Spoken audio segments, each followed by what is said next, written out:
Welcome back to the channel, guys. As always, it's an absolute pleasure to have you guys join me as we dive back into more 28 years later here on the channel.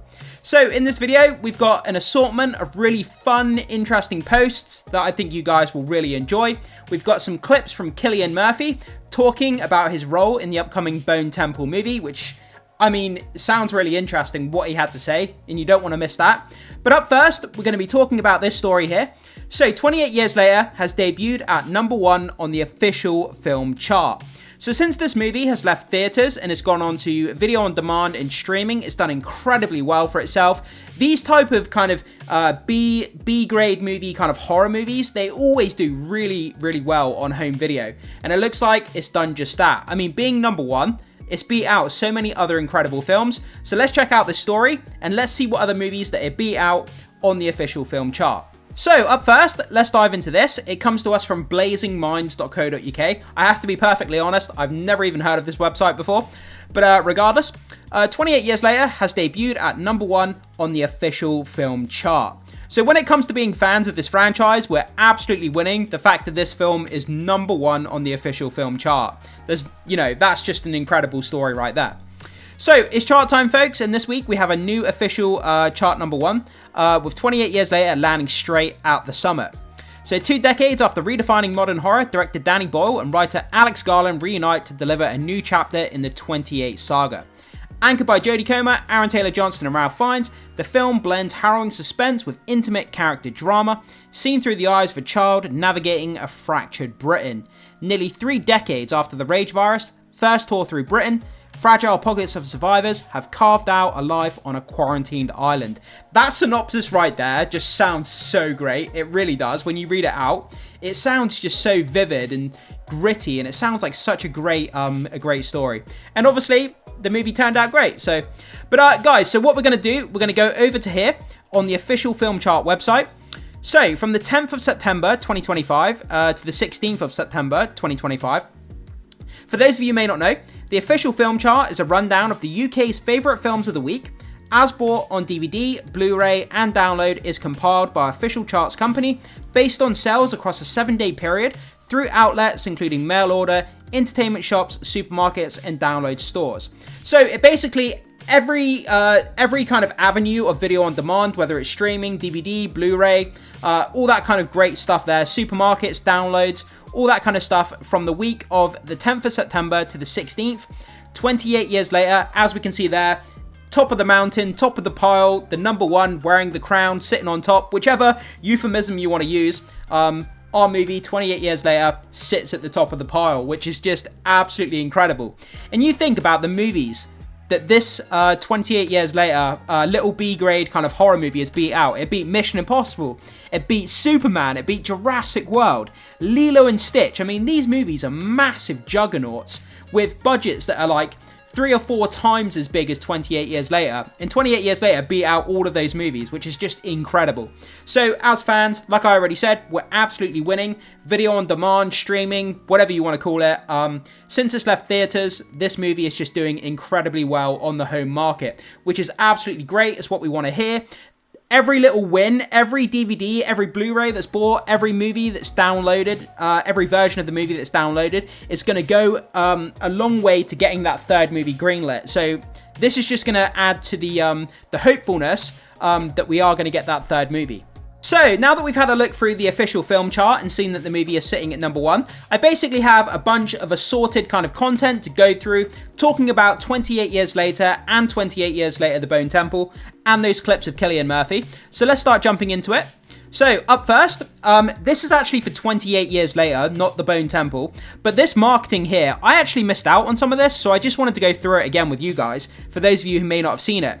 So when 28 Years Later was coming out, and they did these crazy different marketing things, all around the UK on these creepy, weird kind of castle-looking buildings, they had these gigantic red biohazard signs that they basically sort of painted on the side of these buildings, which was really crazy. And I just wanted to go through some of these pictures and show you guys, because I think they look so damn cool. And I love this kind of out-of-the-box marketing that they do for these kind of movies. It really turns head, it gets people talking. people like me who make content, I mean, it just, you know, it's something different and unusual. You don't see a lot of movies doing. So every time I see this kind of stuff, I kind of want to report on it for you guys. So that was at Arbia Fort Southfields.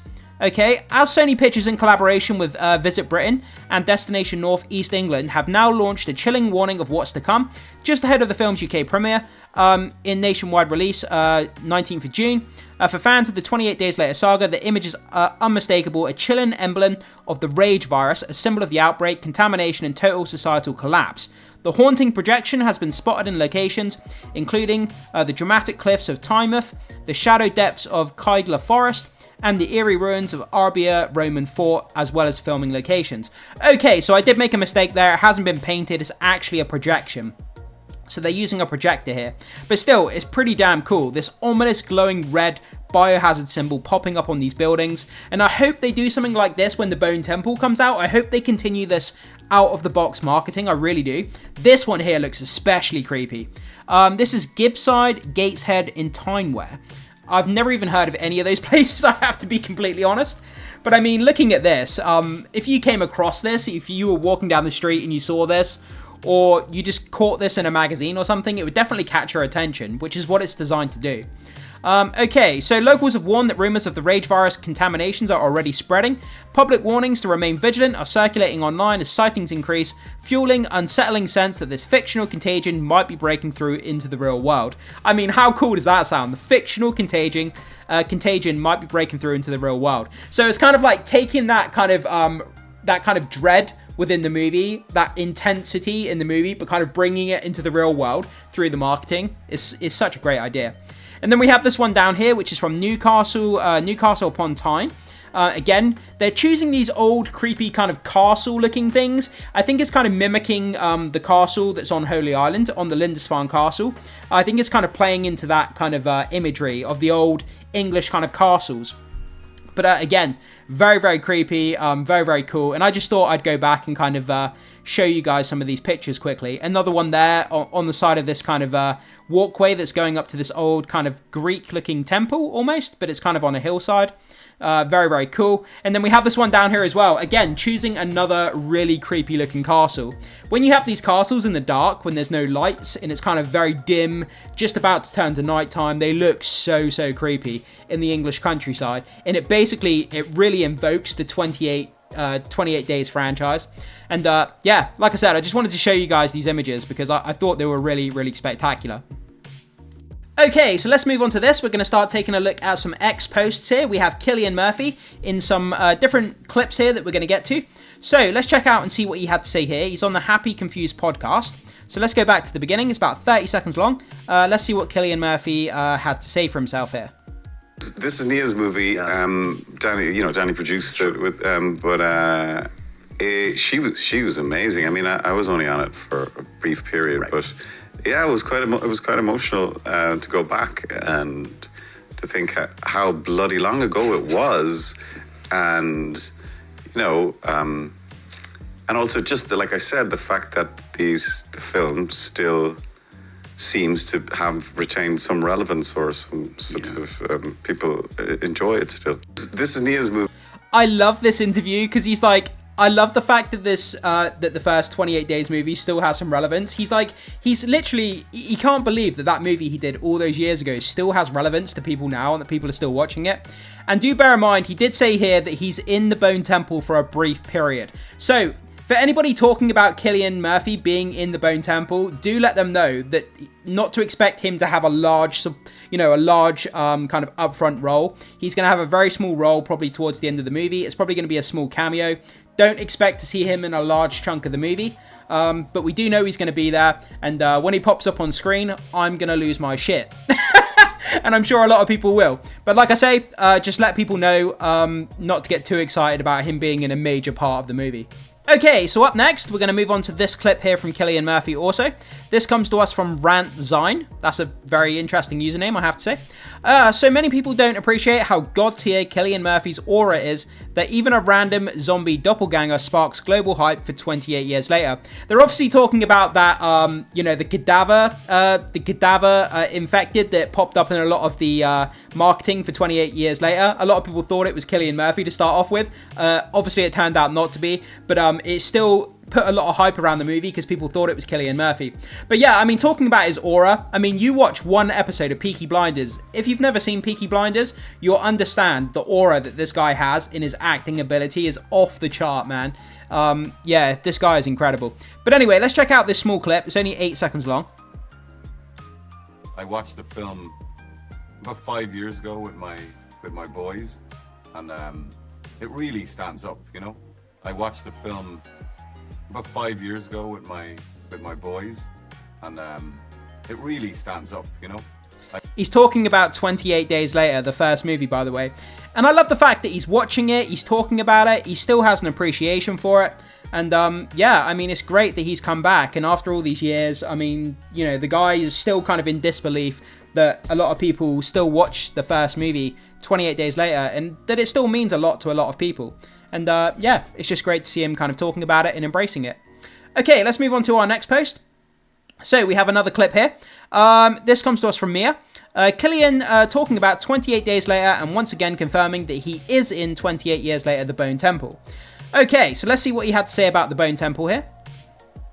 28 days later, I'm still recovering from. So 28 years later, The Bone Temple. We can look forward to it next year. Yeah. What do you make of it when you hear fans say, well, Cillian Murphy's going to be in it, so it's going to be awesome?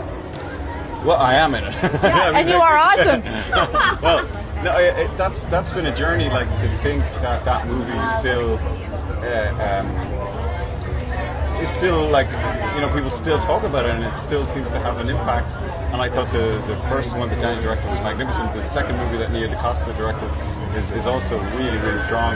So I'm really looking forward to fans' reaction to it. Well, and you feel the fan support behind you here in Toronto today. So there we go, guys. Him saying that he's in it. He's only in it for a brief period again. But yeah, I mean, he's an Oscar caliber actor now. So this is going to draw a whole lot of new attention back to the 28 Years Later franchise. Oscar caliber actor, Cillian Murphy. That's going to bring in, I think, a whole new audience that didn't come for the first 28 Years Later movie. But man, like, I cannot explain to you guys just how excited I am to see him pop up and see what he's going to do. And if this second movie is successful and we do get the third movie, how big is his role going to be in the third movie? Is he going to be a major role in the third movie? I really hope that that's the case. I really hope they finish the trilogy strong. And yeah, but I mean, what his character is going to do and how it's going to play out just boggles my mind. But, you know, that's a conversation for another video. Anyway, let's move on here. So, we have a couple more X posts to get to before we finish off the video. But here, someone left a review of 28 Years Later, and I thought it sounded really awesome, and I just wanted to read this out for you guys. So, this comes to us from Jillian on X. When the entire world leaves you behind, where do you go? 28 Years Later is a reflective punk evolution of the human life cycle. Let me just read that again, because that sounds so damn cool. So 28 Years Later is a reflective punk evolution of the human life cycle, coping amongst the inevitable dread of death, as the forgotten faceless rely on nostalgia, as regressive savior instead of facing modernity. I mean, that was such a cool review there, like a little review that someone left. Human life cycle coping amongst the inevitable dread of death.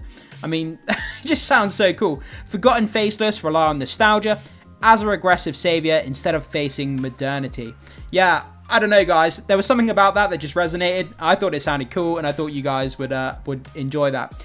Okay, let's move on to our last post. So this basically, right, if someone has never seen 28 Years Later, just show them this and say, this is basically what the film is about. So from Emo Bagginses, 28 Years Later, how it started and how it ended. It begins with Teletubbies and it ends with Power Rangers. This just made me laugh. Just like I found it so funny, and I thought it was an excellent way to finish off the video. So for those of you who have seen the film, you know exactly what this is talking about. For those of you who haven't seen it, watch the film, and then this will exactly make sense after you've seen it. But yeah, this is basically the movie in a nutshell right here. I kind of love it though. But guys, there we go. So just some fun posts there for us to get into. And the fact that this movie has reached #1 on the official film chart, I think that's the biggest thing we can take away with this video. So jump into the comment section, let me know your thoughts, your comments, your opinions. If you have any questions or theories about the franchise as a whole, drop them in the comment section as well. Whatever you want to talk about, whatever you want to make a comment about, guys, whether it's this video or the franchise at large, like I say, I'd love to hear what you guys have to say. Thanks so much for being here as always, taking the time to view this content. I really appreciate that. Make sure you hit the like button before you leave. Consider becoming a subscriber to help support the content so I can keep doing what I'm doing here, guys. But also, most importantly, hit that notification bell so you don't miss out on any 28 years later content.